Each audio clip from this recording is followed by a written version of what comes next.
My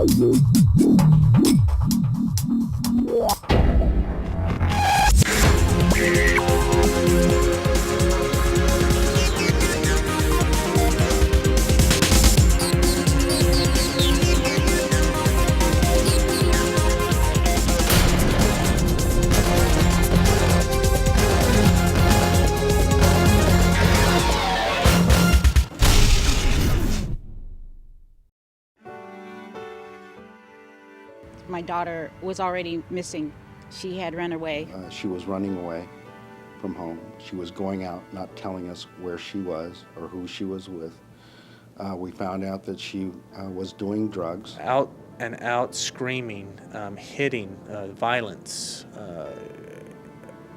destruction of our property. My son, my 13-year-old son, has really, really bad problems with his temper and with his anger. He's threatened his siblings. He's threatened to hurt them. He's threatened to hurt himself. My daughter was ditching school. She was getting poor grades. She was lying, looking me in the eyes and lying to me through her teeth. She was manipulating. We had called the police out to the house several times. Outrageous back talk, never listening, slamming doors, but verbally abusive to her family and parents. Her anger, her uncontrollable behavior, she used to throw things. She would actually attack me. He had an ounce of marijuana on him. He'd have a nervous breakdown, just a wreck. And my 14-year-old, she's actually repeating 8th grade because she cut school all the time. Please showing up at your house because of your out-of-control teenage daughter is embarrassing. I was embarrassed. I felt humiliated. I would dread coming home at night, just absolutely dread. And I would get in the driveway and I would sit in the van. I wouldn't come in. I think we were just totally at a loss because, you know, one day she was this obedient child and the next day she's all of a sudden this monster that's living in our home. There was a lot of anger, a sense of betrayal, that how could my daughter do this? And I found myself not sleeping well in addition to all the other stress. So I was decompensating. It got to the point at times where I actually thought I had to be institutionalized because I was not handling life well. You just get to the point where you don't even know what else to say, but you're restricted for the rest of your life. By the time we get the child in juvenile court when they're teenagers, you know, they have no respect for their parents anymore. When it's 2 a.m. and the teen is out of control, it's the patrol officer that gets the call. These problems are frustrating because when the parent calls, they expect us to fix the problem in 15 minutes that took 15 years to create. The most frustrating thing, you know, being a vice principal is when you communicate with parents and many times, you know, their response is, it goes back on the child. Well, you know, he's like that. He's been like that. As a family therapist, often parents bring in their defiant teenagers for counseling. It's not counseling that's needed, but a skill-building program for the parents.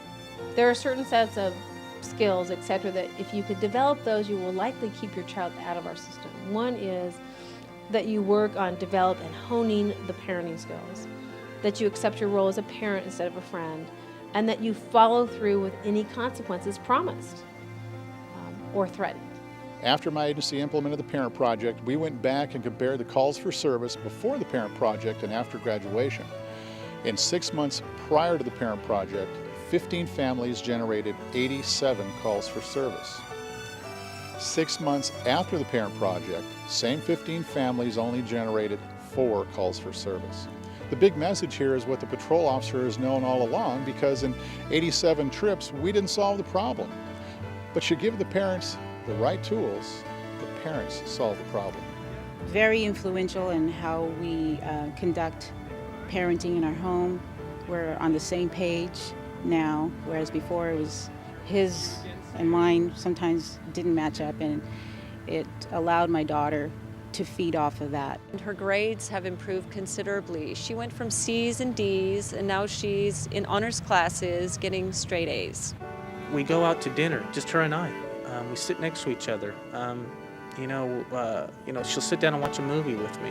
When I went in there to figure out how I was going to change my child, the biggest surprise to me and the biggest delight in the whole thing was how I changed me.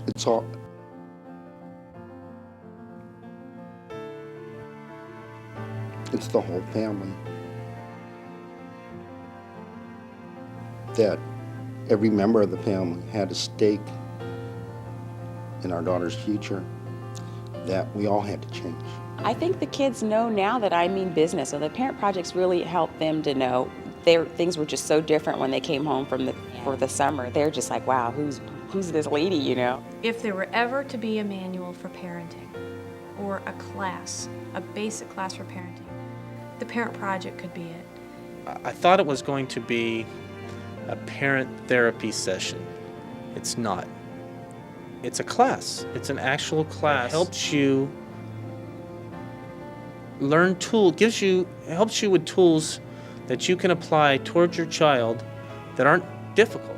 It works. Well, there's peace again. There is peace in my family again. I feel empowered, really, in a big way. I think it really helped save our marriage, to tell you the truth. I just didn't feel there was any hope for us prior to the Parent Project program. The Parent Project is like swimming lessons for those parents who are drowning. Being able to refer a parent to the Parent Project is giving them solutions, not suggestions. Hi, this is Ralph Fry, co-author of the Parent Project. I wish I had a dime for every time I heard a parent say, "I've tried everything, nothing works with my kid." In order for any parent training course to be successful, it must meet the immediate needs of moms and dads. And who knows better than moms and dads exactly what those needs are? The Parent Project was developed by parents with difficult or out-of-control adolescent children. Well over 100,000 parents have taken this course nationwide. We listen carefully to each of them and develop concrete answers to every question they ask. I strongly urge you to give the Parent Project a try. After all, it was created by parents just like you.